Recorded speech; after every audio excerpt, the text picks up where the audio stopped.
Very good evening student. बेटा class start करेंगे आज हिस्ट्री की। भारत के इतिहास के प्रमुख युद्ध, major battles in the history of India. काफ़ी इंपॉर्टेंट पॉइंट्स हैं बेटा इसके अंदर।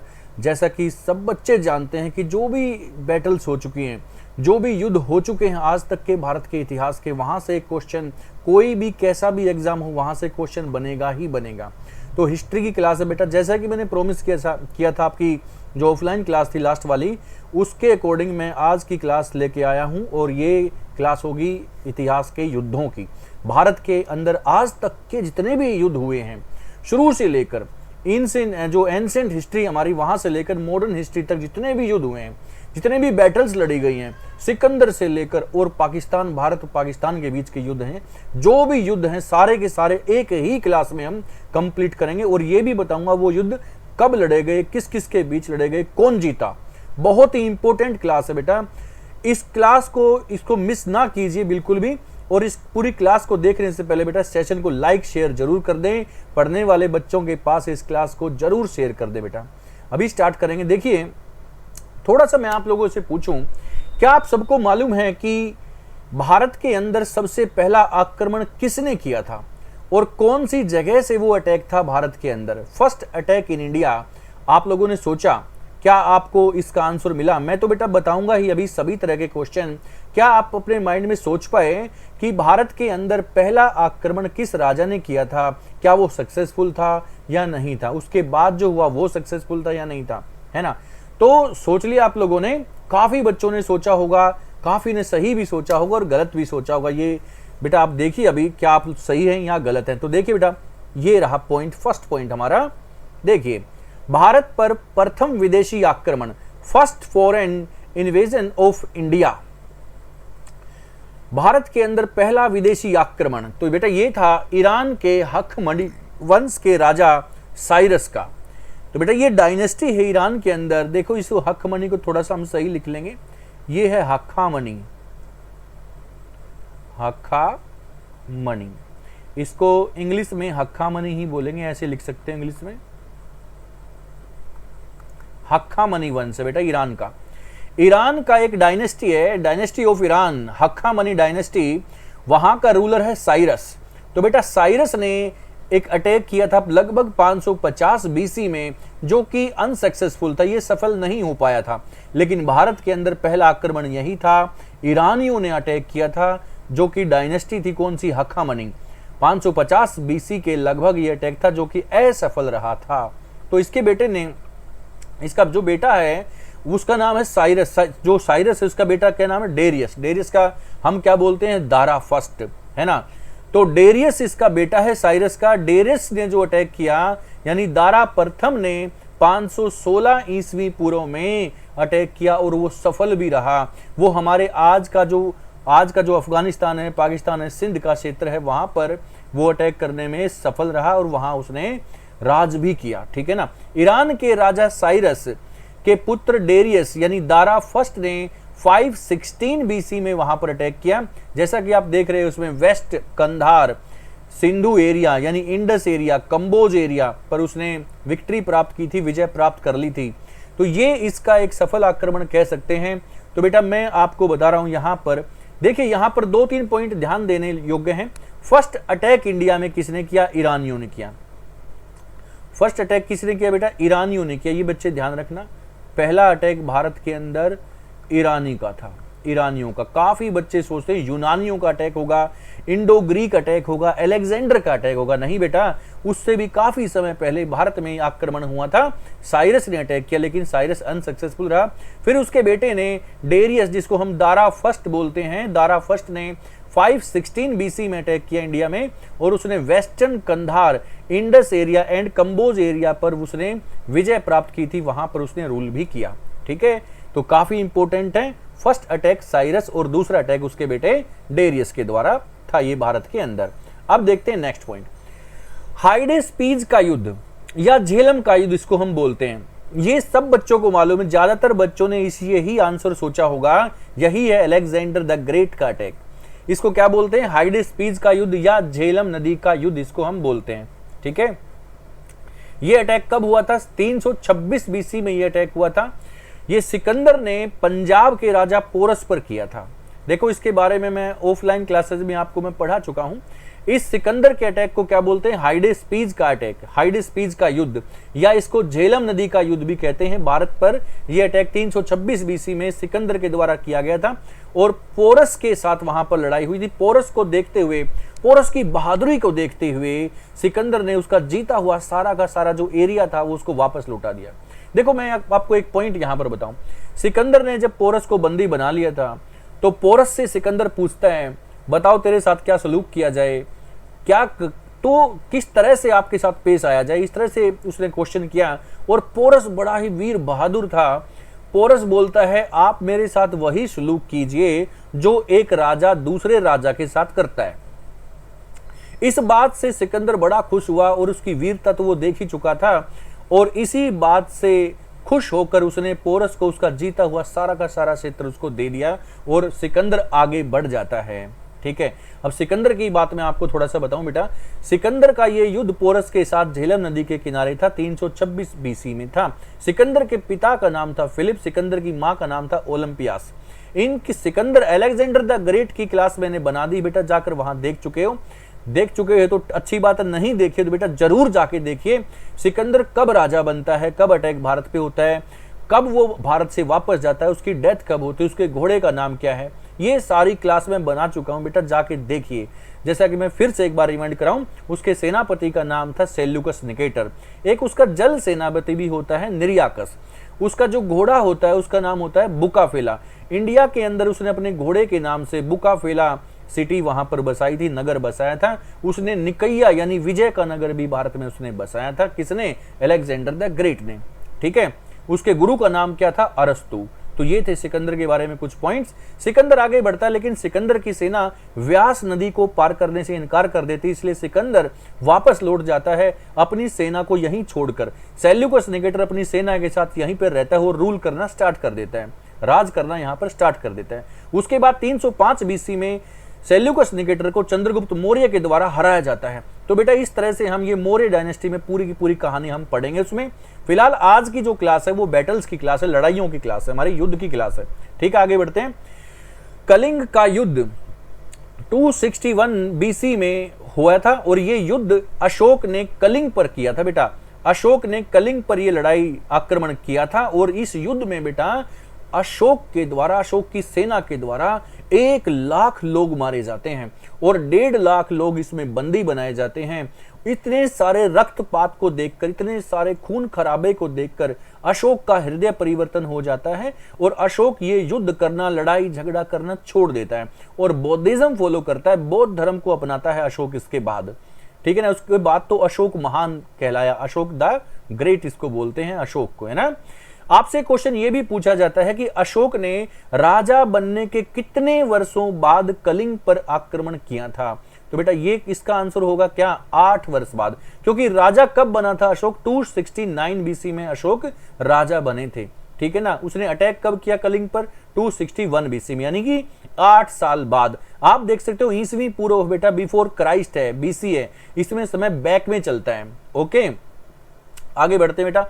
भारत पर प्रथम मुस्लिम आक्रमण, इसको रावर का युद्ध भी बोलते हैं, बैटल ऑफ रावर। भारत पर प्रथम मुस्लिम आक्रमण ये कब हुआ था बेटा? 712 ईस्वी में हुआ था, 712 एडी में हुआ था। यहां पर एडी का मतलब होता है एनो डोमिनी यानी ईस्वी। ठीक है, यह आक्रमण मोहम्मद बिन कासिम ने सिंध के राजा दाहिर पर किया था। बहुत इंपॉर्टेंट है, इससे पहले भारत में कोई मुस्लिम नहीं था, कोई मुस्लिम आक्रमण नहीं था। इस आदमी ने भारत पर आकर यहां पर यह अटैक किया और इसके काफी सारी इसकी कहानियां बताई जाती हैं दाहिर की, क्यों यहां पर अटैक किया गया, कैसे अटैक किया। यह भी बोला जाता है कि मोहम्मद बिन कासिम दाहिर की 2 लड़कियां थी, उसको ले गए यहां से और सऊदी अरबिया जहां पर वो राजा था रज्जाक करके कोई नाम का, उसके 2 राजकुमार थे, उनसे शादियां कर। तो काफी सारी कहानियां आती हैं इसके बारे में बेटा, वो भी स्टोरीज में आपको बताऊंगा जब हिस्ट्री हम सीक्वेंस वाइज, जैसे तो हमने हिस्ट्री सीक्वेंस वाइज स्टार्ट कर रखी है बेटा, लेकिन जब ये इसका हम टाइम पीरियड पढ़ेंगे, जब हम मिडिवल हिस्ट्री पढ़ेंगे तो मैं सारी चीजें आपको बताऊंगा बेटा सीक्वेंस वाइज। ठीक है ना, तो इसमें आप देख सकते हो भारत के अंदर पहला मुस्लिम आक्रमण मोहम्मद बिन कासिम ने किया था। ये एक अरेबियन अटैक था, ये एक अरेबियन अटैक था बेटा। कहां का अटैक था ये? अरेबियन। ध्यान रखना बेटा, आपसे पूछा जाएगा भारत पर कौन से मुस्लिमों का आक्रमण था सबसे पहले। अरेबियन अटैक, ये अरबी अटैक था, अरबी आक्रमण, अरबी आक्रमण, क्योंकि अरब से आया था।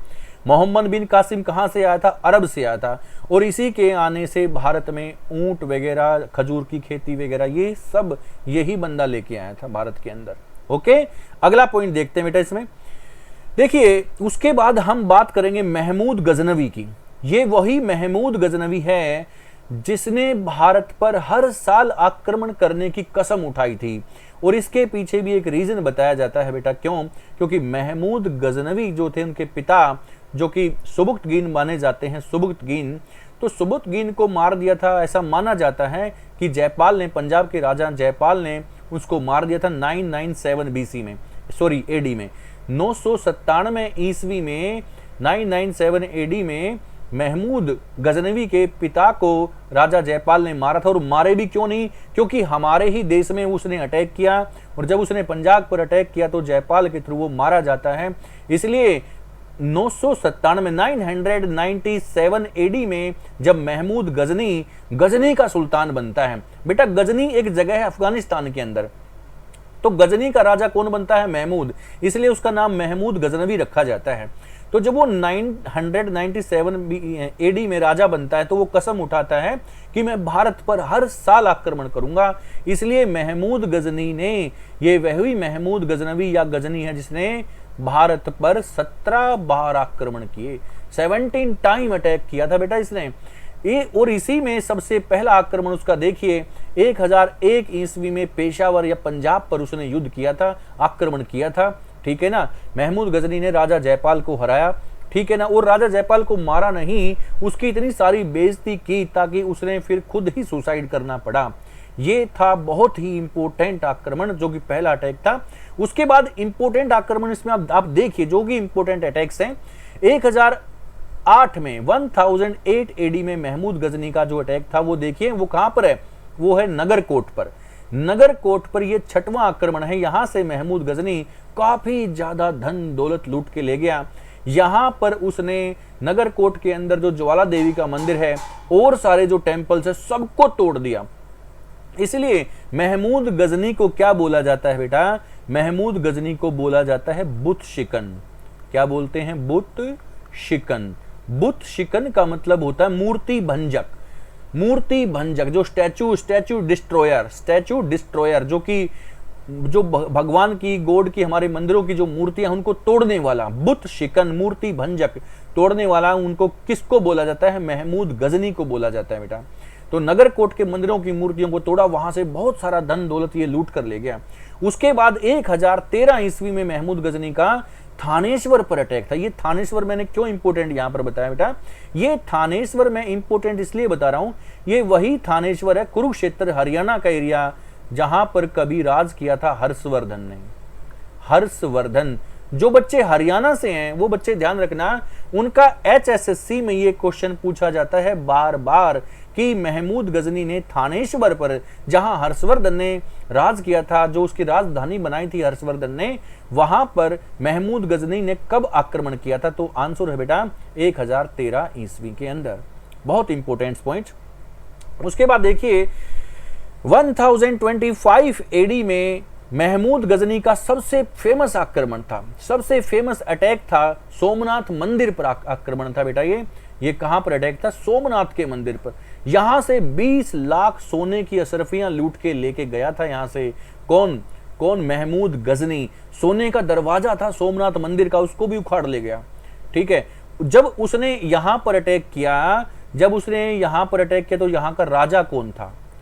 जब उसने सोमनाथ मंदिर पर अटैक किया तो बेटा यहां का राजा, ये क्वेश्चन पूछा जा चुका है SSC में, आपसे पूछेगा जब महमूद गजनी ने सोमनाथ के मंदिर पर आक्रमण किया तो उस समय वहां का राजा यानी गुजरात का उस समय राजा कौन था? तो बेटा वो था भीम फर्स्ट। नाम क्या है उनका? भीम फर्स्ट। ये उनको रोक नहीं पाया उस आक्रमण को, इनको मूल राज फर्स्ट भी कहते हैं। ठीक है ना, लेकिन जब ये वहां से जा रहा था तो रास्ते में जाटों ने इस पर इसको लूट लिया, जाटों ने ही इसको वापस लूटा। इसलिए इसका जो लास्ट अटैक था बेटा वो 1027 ईस्वी में महमूद गजनी का अंतिम आक्रमण जाटों के खिलाफ था। और वो जाट थे मुल्तान और सिंध के तटवर्तीय जो क्षेत्र है, जो राजस्थान के पास वाला जो सिंध का एरिया है अभी, और मुल्तान का जो एरिया है, जो पंजाब के साइड का एरिया, वहां पर जो जाट रहते हैं उन्होंने उसको लूट लिया था। ठीक है, इसलिए उसका अंतिम आक्रमण भी 1027 एडी में last attack of Mahmud Ghazni on Jat rulers, ठीक है ना, किस पर था? जाट राजाओं पर था। और महमूद गजनी ने भारत पर कुल 17 बार अटैक किए थे, ठीक है ना, ये मैं बता चुका हूं आपको। ये था महमूद गजनी का हिस्ट्री। और देखिए गजनी नाम क्यों है? क्योंकि गजनी एरिया बेटा, गजनी वहां पर एरिया है, महमूद वो रूलर है जो गजनी पर राज करता है, इसलिए उसका नाम महमूद गजनी है। थोड़ा सा मैं और बताऊं, सुनिए। महमूद गजनी के समय में भारत के अंदर जो अपने अपने जो के इतिहासकार वो लेके आया, कौन कौन साथ में आए थे? एक था अल बरूनी। अल बरूनी की पुस्तक थी बेटा तहकीक ए हिंद।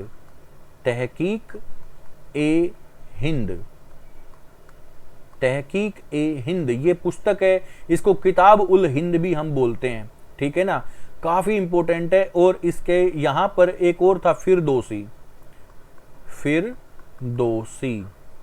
फिरदौसी की पुस्तक थी शाहनामा। ये उसी के टाइम के बेटा, किसके टाइम के? महमूद गजनी के टाइम के। और भी थे इसके साथ, उतबी भी इसके साथ में था, काफी सारे थे, लेकिन मैंने इंपॉर्टेंट अभी आपको बता दिए हैं। उतबी वगैरह के बारे में और भी इनके बारे में जानकारियां मैं दूंगा जब इसके बारे में हम पढ़ेंगे, ठीक है। अभी तो हम बैटल्स के बारे में पढ़ रहे हैं ओनली, फिर भी मैं मेन पॉइंट्स आपको बताते हुए चल रहा हूं, ठीक है। आगे देखते हैं। इसके बाद मोहम्मद गोरी की बारी आती है बेटा। महमूद गजनी के बाद आता है भारत में आक्रमण कौन करता है? मोहम्मद गोरी। तो मोहम्मद गोरी का भारत पर 1175 ईस्वी में मुल्तान पर फर्स्ट अटैक था। बहुत इंपॉर्टेंट पॉइंट है ये। मोहम्मद गोरी कहां से आ गया? भी बेटा जो गजनी जो जगह थी उसी के अंडर गोर एक साम्राज्य था। कौन सा साम्राज्य था? गोर एम्पायर। वहां पर राजा कौन बना? मोहम्मद, इसलिए उसको मोहम्मद गोरी कहा जाता है। मोहम्मद गोरी राजा कब बना था? 1173 में। मोहम्मद गोरी ने भारत पर अटैक कब किया? 1175 ईस्वी में, एडी में। और कहां पर किया? मुल्तान पर किया, ठीक है। उसके बाद मोहम्मद गोरी का 1178 एडी में जो अटैक था वो गुजरात के पाटन पर था। बहुत इंपॉर्टेंट पॉइंट। यहां पर उस समय जो राजा थे वो भीम सेकंड थे बेटा। और भीम सेकंड ने, गुजरात के जो राजा हैं भीम सेकंड, उसने मोहम्मद गोरी को बुरी तरह हराया, लेकिन उसको जिंदा छोड़ दिया। हमारे भारतीयों की एक कमी है, हम दयालु भावना से जीते हैं, है ना, लेकिन दुश्मन को कभी बेटा जिंदा नहीं छोड़ना चाहिए। यही हमसे गलती हुई है। अगर यहां पर मोहम्मद गोरी को मार दिया होता, या फिर पृथ्वीराज चौहान ने फर्स्ट त्राइन बैटल में मोहम्मद गोरी को मार दिया होता, तो भारत में मुस्लिमों का 800 साल जो राज किया, सल्तनत पीरियड, उसके बाद मुगल पीरियड, ये कभी होते ही नहीं इंडिया के अंदर, ठीक है ना। अभी आगे देखेंगे, मैं बताऊंगा आपको। यहां पे देखिए मोहम्मद गोरी ने 1178 एडी में गुजरात के पाटन पर अटैक किया था, जिसमें भीम सेकंड ने उसको बुरी तरह हराया, लेकिन जिंदा छोड़ दिया। बोला जाओ जी लो अपनी जिंदगी, ठीक है ना। और उसने जिंदगी ऐसी दी, उसने फिर दोबारा से भारत पर अटैक किया। अब तराइन के युद्ध हम पढ़ेंगे बेटा, सुनिए।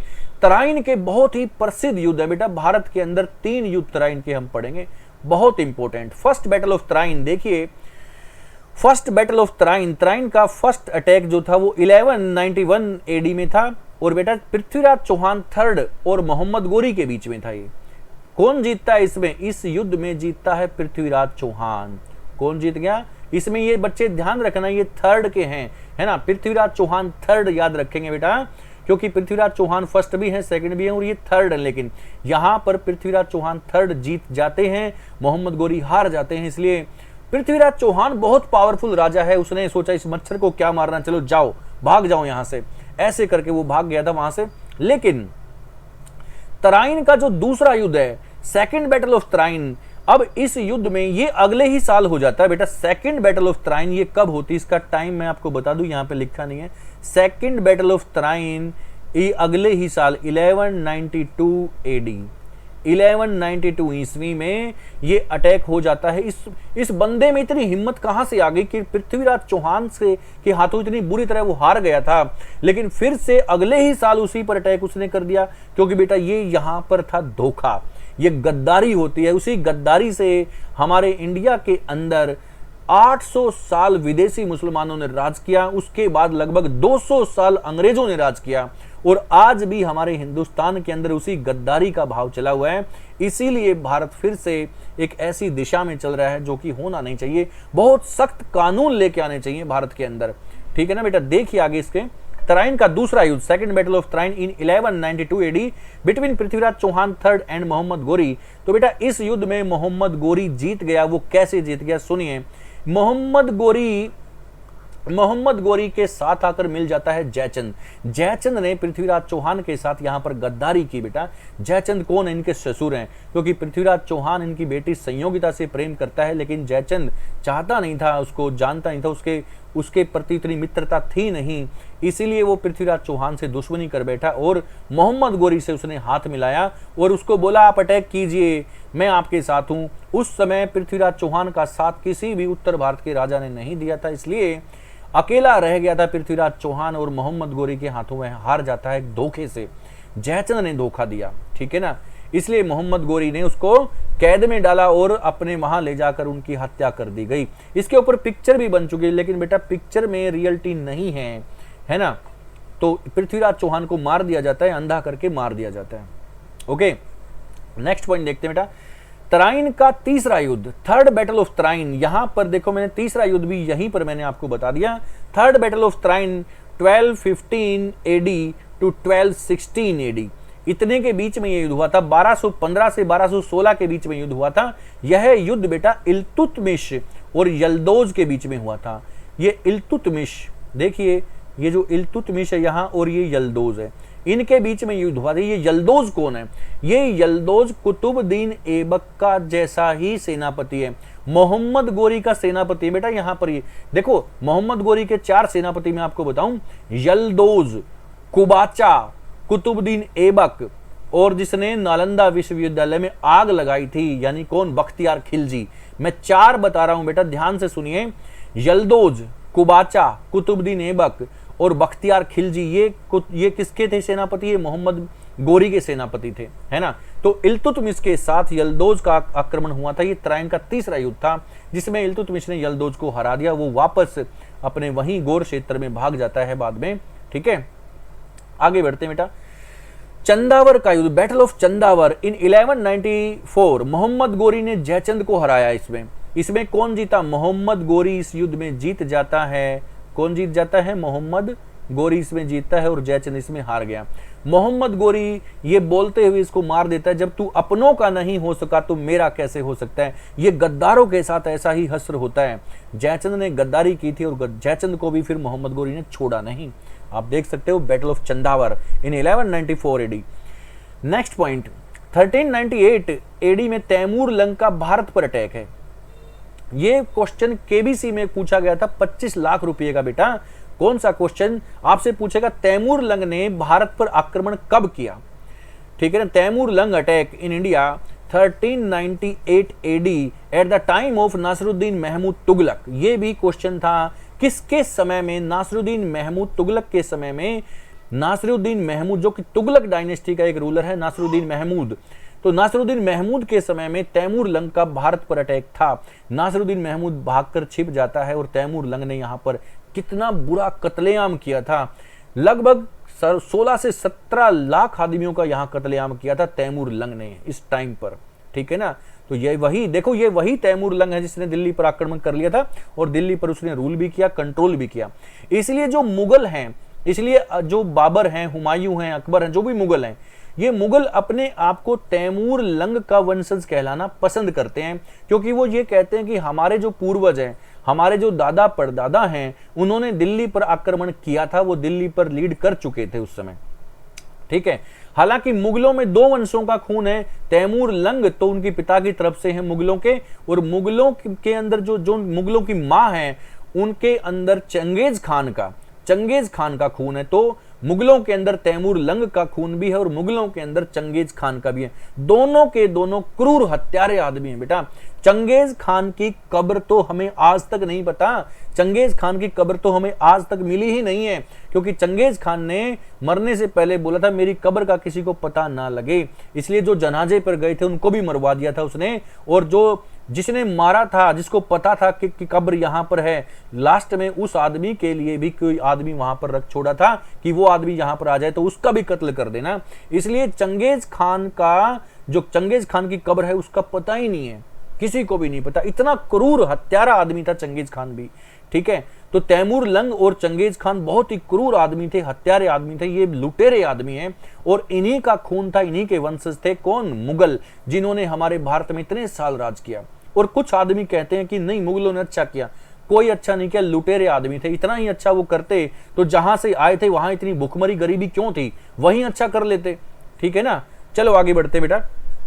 1398 में तैमूर लंग का भारत पर अटैक, ये हम पढ़ चुके हैं, आगे बढ़ते हैं। बाबर के द्वारा भारत में लड़े गए युद्ध, बाबर के द्वारा भारत में लड़े गए युद्ध, ये देखिए काफी इंपॉर्टेंट पॉइंट है। देखो बाबर का भारत पर पहला आक्रमण, आपको बहुत कम जगह ऐसी मिलेगी जहां पर शायद आपको ये मिले। बाबर का भारत पर पहला आक्रमण ये कहां पर था? ये था 1519 में। कहां पर? बाजोर पर। कहां पर अटैक बेटा? ये बाजोर पर है। 1519 में ये अटैक है बाजोर पर। उसके बाद वो पंजाब से निकले भेरावड़ किले पर अटैक करते हुए, तो लेकिन पहला आक्रमण 1519 में बाजोर पर। उसके बाद आप देखेंगे 1526 में पानीपत का पहला युद्ध, ये रहा पानीपत का first battle of Panipat in between Babur and Ibrahim Lodi, Babur and Ibrahim Lodi in 1526 AD. कौन जीतता है? बाबर जीतता है। कौन जीत गया? बाबर। देखो बेटा ये वो ही बाबर है जो काबुल में राज करता है ना। इनका जन्म कहाँ हुआ था? उज्बेकिस्तान के एक फरगना रियासत में हुआ था। उस समय उसका नाम था ट्रांस ओक्सियाना, फरगना एक जगह है, फरगना में इनका जन्म हुआ। फिर उसको वहां से भी भागना पड़ा, उज्बेकों ने वहां से उनको भगाया। 1504 में वो काबुल पर अटैक करते हैं, काबुल पे रूल करता है। लेकिन बाबर को इनवाइट किया यहां लड़ाई करने के लिए किसने? इब्राहिम लोदी के चाचा वगैरह ने, दौलत खान लोदी, आलम खान लोदी। और बाबर की जो ऑटोबायोग्राफी है बाबरनामा, उसमें यह भी लिखा हुआ है कि बाबर को इनवाइट किया था राणा सांगा ने भी। तो यहां पर इनको इनवाइट किया जाता है बाबर को। ये सोचते हैं क्या कि बाबर आएगा और इब्राहिम लोदी को हराएगा और वापस चला जाएगा, फिर हम यहां पर रूल करेंगे। लेकिन बाबर ने इब्राहिम लोदी को हराया और खुद ही यहां जमकर बैठ गया। इब्राहिम लोदी को इसमें हराया पानीपत के पहले युद्ध में इसने, ठीक है। उसके बाद देखिए in 1527 battle of Khanwa, 1527 battle of Khanwa बहुत इंपॉर्टेंट है बेटा। ये बाबर और राणा सांगा के बीच में है, बाबर और राणा सांगा के बीच में। बाबर ने राणा सांगा को यहां पर हरा दिया। क्यों बाबर क्यों जीता बेटा? क्योंकि बाबर के पास था तोपखाना, कैनन्स। बाबर के पास था तोपखाना, उसका जो तोपखाना, उसकी जो तोपें हैं वो बड़ी वजह थी उसकी जीतने की। और बाबर ने एक जिहाद का नारा भी दिया था, अपनी जो सेना है उसको बोला कि या तो जीत जाओ या मर जाओ इस्लाम के लिए, इस्लाम खतरे में है। जब उसने ये नारा दिया तो उसकी सेना में ताकत आ गई और वो एक बताया जाता है ऐसा कि ताकत आई और वो जोश होश से वो लड़ पड़े और वो जीत गए। क्योंकि पानीपत की तीनों जितने भी युद्ध हुए हैं, 3 युद्ध हुए हैं बेटा पानीपत के, तीनों के तीनों युद्धों में जो सेना कमजोर है वो जीतती है और जो पावरफुल है वो हार जाती है, ठीक है ना। आप उठा के देखिए इतिहास। खानवा के युद्ध में भी ऐसा ही हुआ। अच्छा, जो बाबर है उसकी युद्ध नीति अलग है, उस्मानी उसकी सिस्टम है युद्ध नीति। देखो एक तो उसका युद्ध सिस्टम जो है ना, इस एक का नाम क्या था? उस्मानी। सुनिए, देखो मैं थोड़ा सा यहां लिखता हूं, उस्मानी, उस्मानी, ऐसे उस्मानी, ठीक है। ये उसकी युद्ध नीति है, कैसे कैसे तोप को लगाया जाएगा, कैसे सेना को रखा जाएगा, जैसे बोलते हैं चक्रव्यूह रचना, इस तरह से बाबर अपनी सेना को रखता था और बाबर की सेना जीत जाती थी, ठीक है। अगला देखते हैं बेटा 1528 में चंदेरी का युद्ध बाबर और मेदिनी राय के बीच में, इसमें भी बाबर जीत जाता है। और बाबर के जीतने पर यहाँ पर मेदिनी राय जो कि राजपूत राजा है वो हार जाता है। और बोला जाता है कि राजपूतों के सिरों को कटवा कर उनकी मीनार बनवाई थी बाबर ने। बाबर ऐसा क्रूर हत्यारा आदमी था बेटा जो कि देखो जो सैनिक मर जाते हैं उनका वैसे ही सम्मान करना चाहिए, लेकिन उनके सरों को कटवा कर उनकी मीनार बनवाना, आप सोच ही सकते हो कितना क्रूर आदमी हो सकता है। बाबर ऐसा था। 1528 में चंदेरी के युद्ध में बाबर ने मेदिनी राय को हराया, लास्ट बैटल ऑफ बाबर। तो आप देख सकते हैं इन 1529 ईस्वी एडी एक battle of Ghaghra in between Babur and Afghan, ठीक है, बाबर और अफगानों के बीच में था। इसमें भी बाबर जीत गया और महमूद लोदी, अफगानों का कौन था, महमूद लोदी था। यहाँ पर महमूद लोदी को बाबर ने हराया और बाबर यहाँ जीत जाता है। नेक्स्ट आप पॉइंट देखोगे, बाबर की मृत्यु अगले ही साल में हो गई। फिर 1530 में बाबर की डेथ हो जाती है। ऐसा माना जाता था, कुछ इतिहासकार मानते हैं कि इब्राहिम लोदी की जो माँ है उसने बाबर को जहर दिया, क्योंकि इब्राहिम लोदी को युद्ध के मैदान के अंदर ही मार दिया था बाबर ने। उससे पहले पूरे सल्तनत पीरियड में कोई भी आदमी कोई भी राजा युद्ध के मैदान में नहीं मारा गया था, ऐसा माना जाता है। लेकिन बाबर ने उसको युद्ध में ही मार दिया था, इसलिए उसकी जो माँ थी, उसकी माँ ने बाबर को जहर दिया और उसकी मृत्यु हो गई थी इन 1530। इन युद्धों को, बाबर के युद्धों को याद करने की बेटा मैं एक ट्रिक बताता हूं। इसमें देखिए इस सीट पर, यहाँ पर बाबर के जितने भी युद्ध हैं उनको याद करने की एक ट्रिक है, मैं आपको यहाँ बता देता हूं। देखिए 1526 में पानी पिया,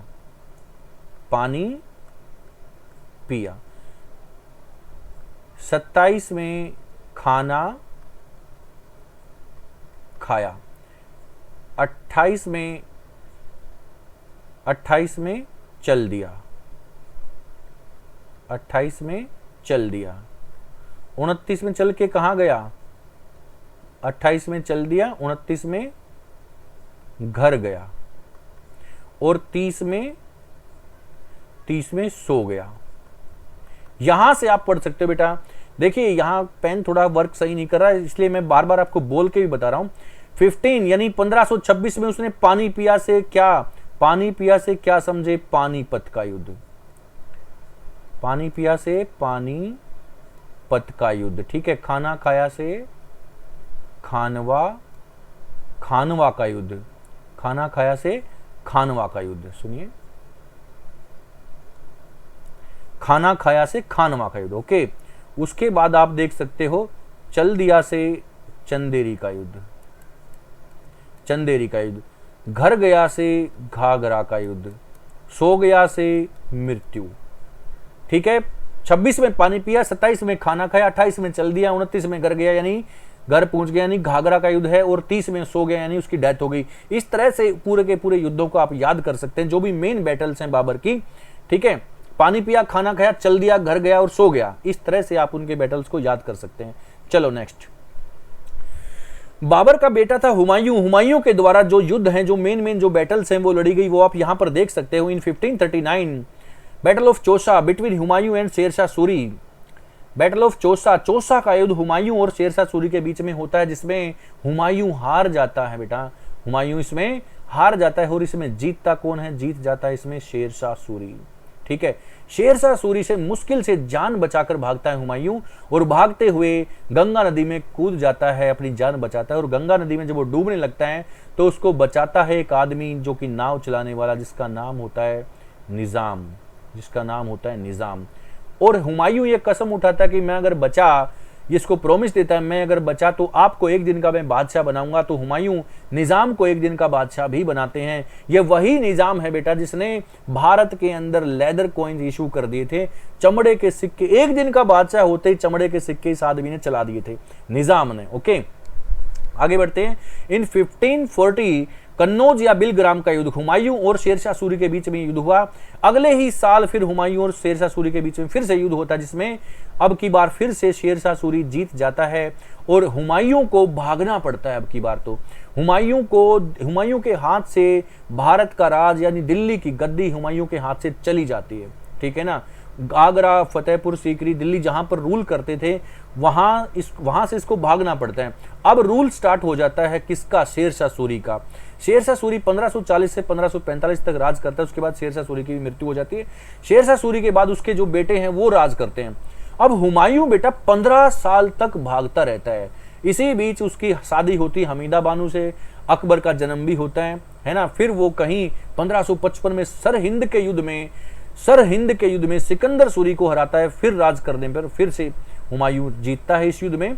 देखिए 1555 में सरहिंद का युद्ध, पंजाब, कौन जीत गया? हुमायूं। अब की बार जो शेरशाह सूरी है, उसका जो वंशज है, उसका जो पुत्र है, वो यहां पर हार जाता है, सिकंदर सूरी। तो हुमायूं फिर से गद्दी पर आता है। देखिए आप 15 साल हुमायूं भागता रहा, 15 साल बाद फिर से उसने भारत पर राज करना स्टार्ट किया। लेकिन दुर्भाग्य है इस बंदे का, सिर्फ 5-6 महीने ही ये जिंदा रहा, उसके बाद इसकी डेथ हो जाती है। पुस्तकालय की सीढ़ियों से गिरते हुए 1556 में, जनवरी 1556 में पुस्तकालय की सीढ़ियों से गिरते हुए हुमायूं की मृत्यु हो जाती है। ठीक है, आगे देखिए बेटा, 1555 में ही मच्छीवाड़ा का युद्ध भी होता है। Machhiwara battle between Humayun and Afghan शासक सालार खान। ठीक है, इसमें हुमायूं जीतता है और फिर राज करता है अपना। ठीक है, आगे देखते हैं 1556 में पानीपत का दूसरा युद्ध आ गया, क्योंकि यहां पर सुनिए, इन 1556 जनवरी हुमायूं की डेथ हो जाती है, और हुमायूं की डेथ के बाद फरवरी में, देखिए फरवरी के महीने में, फरवरी में यहां पर लगभग आप मान के चलिए 14 फेब को, 15 फेब को अकबर राजा बनता है। ठीक है, अकबर राजा बनता है, और पानीपत की युद्ध जो सेकंड बैटल ऑफ पानीपत होती है, वो अकबर और हेमू के बीच में लड़ा जाता है। ये हेमू कौन? हेमचंद्र है बेटा। ये अकबर और हेमू के बीच में पानीपत का दूसरा युद्ध 1556 में लड़ा जाता है। अकबर तो बच्चा होता है। अकबर कितने साल का था इस युद्ध में? 13 वर्ष का। अकबर इस युद्ध में कितने साल का था? 13 वर्ष का। इसलिए पानीपत का दूसरा युद्ध अकबर के सेनापति बैरम खान ने लड़ा था। इस युद्ध में अकबर विजयी रहता है। ठीक है, अगला देखिए, इन 1565 तालीकोटा का युद्ध, विजयनगर साम्राज्य का अंत हो जाता है बेटा इसमें। ये तालीकोटा का युद्ध इसको बोलते हैं, इसको बन्नी हट्टी का युद्ध भी बोलते हैं, इसको राक्षसी तंगड़ी का युद्ध भी बोलते हैं। इसमें विजयनगर साम्राज्य, जो उस समय साउथ इंडिया का अकेला हिंदू राष्ट्र था, अकेला हिंदू राज्य था वहां साउथ इंडिया में, और विजयनगर का अंत कर दिया जाता है बहुत सारे राज्यों में मिलकर, जैसे अहमदनगर, गोलकोंडा और इसमें बहमनी वगैरह, ये ज्यादातर इसमें बरार, बीदर वगैरह, इसमें ये जो वहां के शासक हैं, उन शासकों ने मिलकर विजयनगर का खात्मा कर दिया। विजयनगर बहुत ही प्रबुद्ध था, बहुत ही शक्तिशाली था, पावरफुल था, लेकिन अकेला रह गया, इसलिए सबने मिलकर विजयनगर का अंत कर दिया 1565 में, बैटल ऑफ तालीकोटा।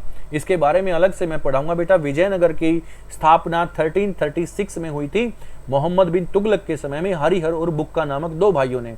और विजयनगर पर 4 वंशों ने राज किया है, संगम वंश, तुलु वंश, सुलु वंश और अराविडु वंश। इसी साम्राज्य विजयनगर का ही था कृष्णदेवराय। बाबर ने अपनी आत्मकथा में कृष्णदेवराय को भारत का सबसे पावरफुल रूलर बताया बेटा। इन सब पॉइंट्स को नोट किया करो। मैं थोड़ा सा फास्ट बोल रहा हूं क्योंकि सिलेबस ज्यादा है, आज की क्लास थोड़ी सी बड़ी है, क्योंकि इतने सारे युद्ध हैं, उनके बारे में बताना भी है, और मैं सोचता हूं क्या बताऊं और क्या छोड़ूं। मैं सोचता हूं कुछ भी ना छोड़ूं, मेन पॉइंट सभी मैं बता दूं। थोड़ी सी लंबी क्लास है, लेकिन बेटा इन पॉइंट्स को आप इस क्लास को पॉज करके लिखो, जरूर लिखिए बेटा इन पॉइंट्स को। जो मैं बोलता हूं सारी चीजें नोट करते चलिए। ये प्रॉमिस है मेरा, अगर बैटल्स के बारे में लड़ाई आई, युद्ध, इस युद्ध के, भारत के इतिहास के अगर युद्ध पूछे गए आपके पेपर में, तो बेटा जो भी मैंने बताए हैं उससे बाहर कुछ नहीं आएगा। ये प्रॉमिस है बेटा, गारंटी है। जो बता रहा हूं आप उसको नोट करता चलिए, और हर एक तीसरे चौथे दिन में इस क्लास का रिवीजन करते रहिए 10-10 मिनट के लिए बस। ठीक है, आपका नंबर नहीं कटेगा किसी भी सूरत में बेटा। ठीक है, आगे बढ़ते हैं। Battle of Haldi Ghati in 1576, battle of Haldi Ghati का युद्ध बेटा अकबर और महाराणा प्रताप के बीच में होता है। इस युद्ध का कोई खास निर्णय नहीं निकलता बोलते हैं, लेकिन फिर भी अकबर विजयी रहता है। महाराणा प्रताप को जंगलों में जाना पड़ता है, घास की रोटी खानी पड़ती है ना, लोहारों के साथ भी रहते हैं। तो काफी महाराणा प्रताप के बारे में जितना कहा जाए उतना ही कम है। महाराणा प्रताप कभी हारे नहीं किसी से, ठीक है ना। तो एक अगली जो क्लास हम बनाएंगे आगे इतिहास में, तो मैं महाराणा प्रताप के बारे में, अपने जो बड़े बड़े वीर योद्धा उनके बारे में मैं एक सीक्वेंस, एक सीरीज जारी करूंगा बेटा, उनका इतिहास आप पढ़ पाओगे फिर। ठीक है, आगे बढ़ते हैं। इसमें औरंगजेब के प्रमुख युद्ध कौन कौन से हैं? इन 1658 एडी धर्मट का युद्ध, battle of Dharmat between Aurangzeb and Dara Shikoh, also known as battle of Dharmat, Dharmat ही बोलते हैं बेटा वैसे तो। 1658 एडी में धर्मट का battle of Dharmat between Aurangzeb and Dara Shikoh. देखो दारा शिको के पास शाहजहां की सेना थी, क्योंकि दारा शिको बेटा शाहजहां का बड़ा बेटा है और औरंगजेब छोटा है। अब हुआ क्या था, मैं आपको थोड़ी सी स्टोरी इसमें बता रहा हूं। बात है बेटा 1658 बीसी की, 1658 बीसी सॉरी एडी, 1658 एडी। 1658 ईस्वी में शाहजहां की बीमार होने की खबर आती है और फिर खबर आती है कि उनकी मृत्यु हो गई है ना। बीमार होने की खबर तो चली हुई थी और इतने में ही जो शाहजहां के जो बेटे हैं उनमें उसमें कोरोनेशन के लिए, राज्याभिषेक के लिए, गद्दी के लिए लड़ाइयां शुरू हो जाती हैं। तो बेटे कौन कौन है, जैसा कि दारा शिको बड़ा बेटा है, ठीक है, शाह शुजा है, औरंगजेब है, मुराद बख्श है, ये 4 बेटे हैं और 3 बहनें भी हैं, जहान आरा, रोशन आरा और गोहन आरा। इन सबके बीच में युद्ध शुरू हो जाते हैं और जैसा कि आप यहाँ 3 युद्ध देख रहे हो, तीनों में औरंगजेब अपने भाइयों को हरा देता है और सबको मार देता है। अब देखिए सीक्वेंस, 1658 एडी में धर्मट का युद्ध, औरंगजेब दारा शिको को हरा देता है और दारा शिको के साथ ही फिर अगला युद्ध भी लड़ता है, सामूगढ़ का युद्ध 1658 में बिटवीन औरंगजेब एंड दारा शिको। इसमें भी सामूगढ़ के युद्ध में वो जीत जाता है, कौन, औरंगजेब। अगला युद्ध फिर देवराय की घाटी का युद्ध होता है इन 1659। इसमें भी औरंगजेब दारा शिको को हरा देता है और अब की बार औरंगजेब उसको कैद में डालता है और विशेष तौर पर एक कोर्ट का निर्माण करता है, एक न्यायाधीश बैठाता है और उन न्यायाधीशों के द्वारा दारा शिको को मृत्यु दंड दिलवाता है।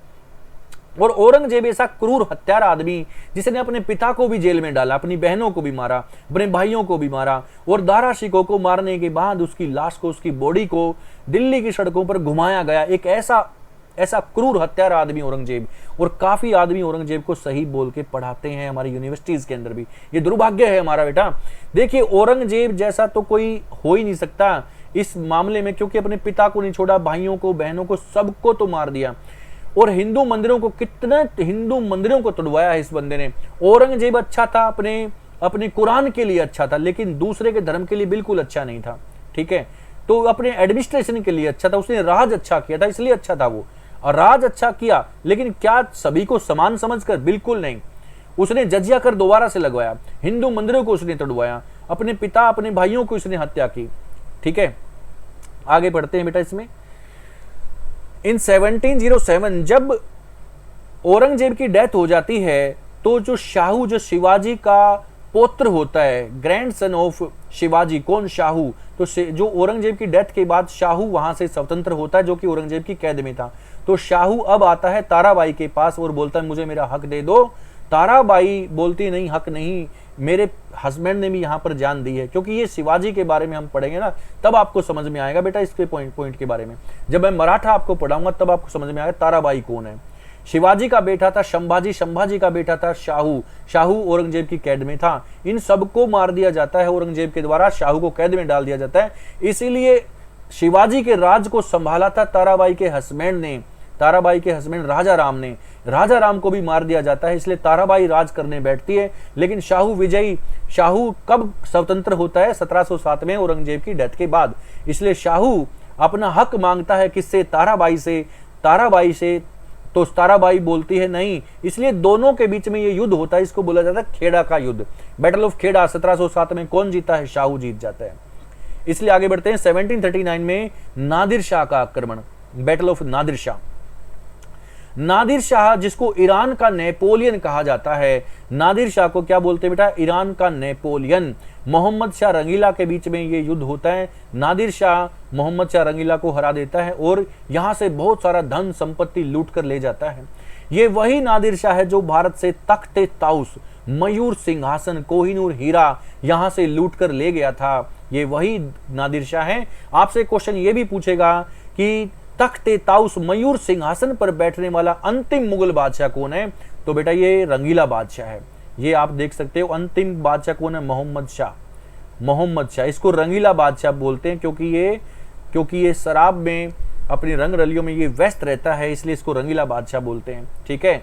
इसलिए नादिर शाह ने इन सबको हराया और यहां से तख्ते ताउस लूट कर ले गया इन 1739, ठीक है, जो कि ईरान से आया था। कहां का अटैक था? ईरान का। ईरान का नेपोलियन इसको हम बोलते हैं। 1740 में गिरिया का युद्ध।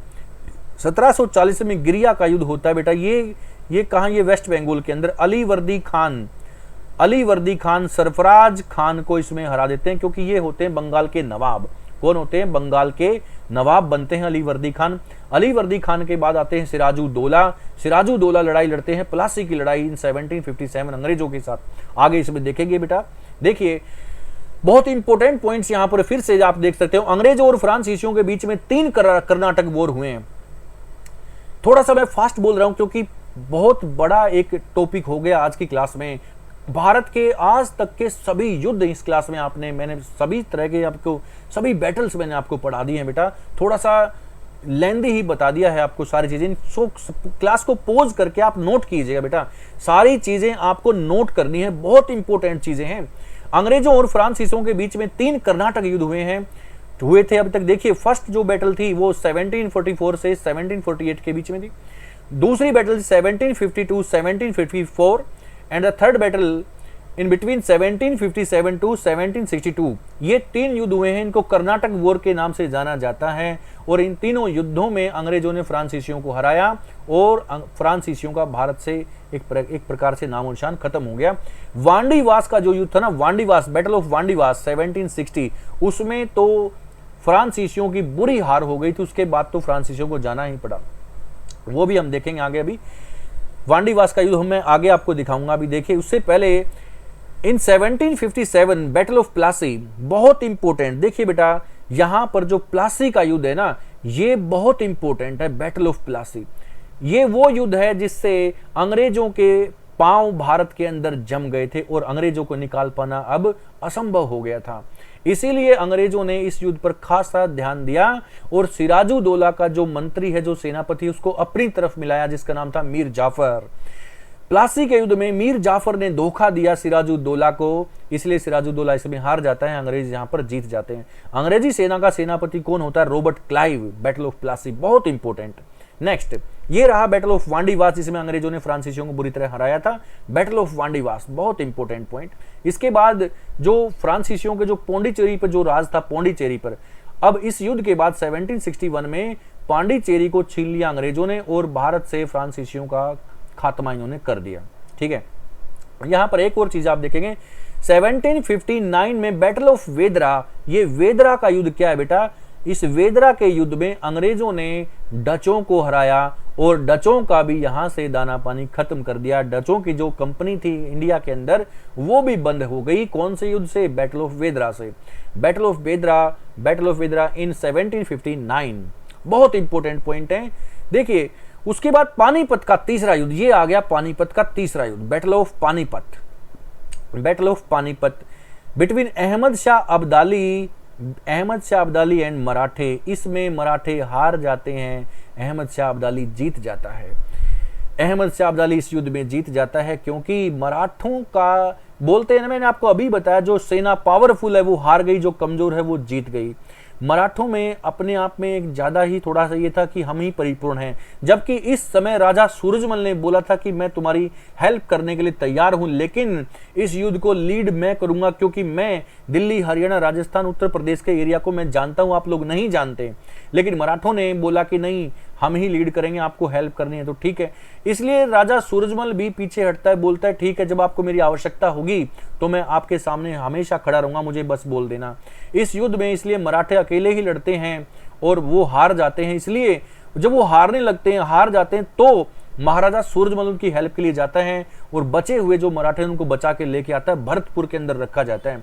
उस समय बताया जाता है कि उत्तर भारत में जो भी आदमी थे, जो भी थोड़े बहुत बचे थे, वो भरतपुर में महाराजा सूरजमल के पास आकर शरण लेते हैं। वहीं सूरजमल के द्वारा उनको बचाया जाता है, क्योंकि जो अहमद शाह अब्दाली है वो थोड़ा सा खौफ खाता है, डरता है सूरजमल के इतिहास से, क्योंकि उसने सूरजमल के बारे में पढ़ा है कि ये एक ऐसा जाट राजा है जिससे जो कभी युद्ध हारा ही नहीं है। ठीक है, इसलिए ज्यादातर जो आदमी बचे थे वो इसके टेरिटरी में, भरतपुर में आकर बचे थे। ठीक है, उस समय इसकी एक खास क्लास में लेके आऊंगा, तब आपको समझाऊंगा बेटा, जो कि महाराजा सूरजमल के बारे में कैसे क्या। महाराजा सूरजमल ही वो आदमी है जिसने आगरा को अपने कब्जे में कर लिया था। मुगलों के 2 एरिया मेन रहे बेटा, दिल्ली, आगरा। तो आगरा को जीतने वाला कौन सा जाट राजा? सूरजमल जाट राजा थे बेटा। ठीक है, आगे बढ़ते हैं। इन 1764 बक्सर, बैटल ऑफ बक्सर, अंग्रेज सेनापति हेक्टर मुनरो इस युद्ध में होते हैं और दूसरी साइड होते हैं मीर कासिम, शाह सुजा, शाह आलम। ये तीनों इतने बड़े बड़े, शाह सुजा अवध का नवाब है, मीर कासिम बंगाल का नवाब है, शाह आलम मुगल बादशाह है, ये तीनों होकर भी अंग्रेजों को नहीं हरा पाए। अंग्रेज सेनापति हेक्टर मुनरो इसमें जीत गया और बक्सर के युद्ध में अंग्रेज जीतते, जैसे ही जीते उन्होंने खुशी मनाना स्टार्ट किया, क्योंकि अब जो बंगाल जो था, जो मेन चीज है बंगाल, उस पर कंट्रोल हो गया अंग्रेजों का। ठीक है ना, अब अंग्रेजों को भारत से निकालना असंभव हो गया। आगे हम पढ़ते हैं, अंग्रेज और मैसूर के बीच हुए 4 युद्ध, बहुत इंपॉर्टेंट है बेटा। देखो मैसूर में आप पढ़ोगे हैदर अली और टीपू सुल्तान, इसमें कौन पढ़ोगे बेटा? हैदर अली और टीपू सुल्तान। ठीक है, आपके लिए इंपॉर्टेंट क्या है? ये अंग्रेज और मैसूर के बीच में लड़े गए 4 युद्ध हैं। फर्स्ट कौन सा है? इन 1767 टू 1769। इस युद्ध का ये कैसे समाप्त हुआ बेटा? ये मद्रास की संधि से। मद्रास की संधि करनी पड़ी, तब ये समाप्त हुआ। उसके बाद जो दूसरा युद्ध है, ये इसमें बेटा मंगलोर की संधि करनी पड़ी। कौन सी? मंगलोर। देखिए मैं यहां पे लिखता हूं मंगलोर। तो मंगलोर की संधि से दूसरा युद्ध समाप्त हुआ। तीसरा जो युद्ध है 1790 से 1792, इसमें तो मैसूर की जो राजधानी है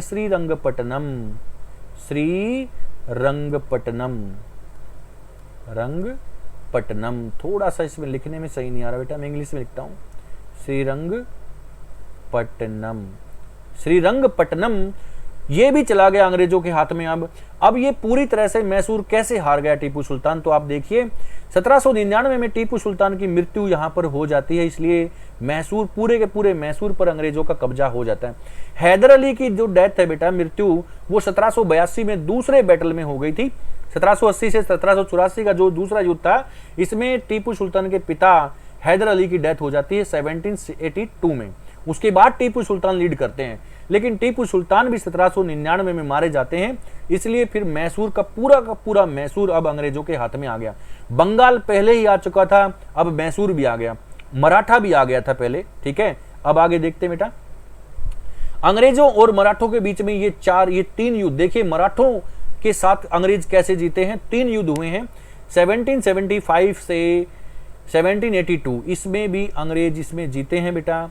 ठीक है, उसके बाद 1803 से 1805, 1816 से 1818, इस तरह से तीनों के तीनों युद्धों में मराठा हार जाते हैं, क्योंकि पानीपत का जो युद्ध था ना, उसमें मराठों की शक्ति जा चुकी थी, इसलिए अब जो है यहां पर मराठों के पास पावर नहीं बची, इसलिए पूरे मराठा साम्राज्य पर अंग्रेजों का अधिकार हो गया।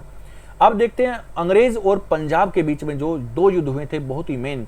इन 1846 एडी पहला युद्ध था अंग्रेज और पंजाब के बीच में, और इसमें लाहौर पर पूरा कंट्रोल ले लिया अंग्रेजों ने। दूसरा युद्ध था 1848 से 1849 के बीच, अब तो पूरा पंजाब ही कब्जा लिया अंग्रेजों ने। ठीक है ना, इसमें आप देखोगे कि अंग्रेजों के हाथ में पूरा पंजाब का कंट्रोल आ गया, और पंजाब का राजा जो दिलीप सिंह है, जो कि महाराजा रणजीत सिंह के पुत्र हैं, दिलीप सिंह वहां के राजा थे पंजाब के उस समय, और अंग्रेजों ने उनको गिरफ्तार किया और उनको इंग्लैंड भेजा कि अभी आप बच्चे हो, जाके पढ़ाई करो, और उनको 5 वर्ष मतलब सालाना 5 लाख की पेंशन उनको दी जाती थी। ठीक है, उनको पढ़ाई करने के लिए वहां पर भेज दिया। कोहिनूर डायमंड जो कि दिलीप सिंह के पास था उस समय, तो अंग्रेजों ने उनसे वो छीन लिया था, और आज भी वो जो कोहिनूर डायमंड है वो इंग्लैंड में रखा है। ठीक है ना, वो इस तरह से कोहिनूर डायमंड अंग्रेजों के हाथ में गया था पंजाब से। ठीक है, आगे बढ़ते हैं बेटा। देखिए यहां पर ये जो जितनी बैटल्स हैं यहां पर समाप्त हो गई हैं। अब मैं तुम्हें भारत और पाकिस्तान के बीच में जो युद्ध हुए हैं आज तक के, वो मैं थोड़े से आपको बताऊं। इन 1947 आजाद होते ही अक्टूबर में पाकिस्तान ने भारत के जम्मू कश्मीर पर अटैक कर दिया था। ये है 1947 का युद्ध। उसके बाद समय आता है 1965 की लड़ाई का, 1965 में। उसके बाद लड़ाई होती है पाकिस्तान के साथ 1971 में।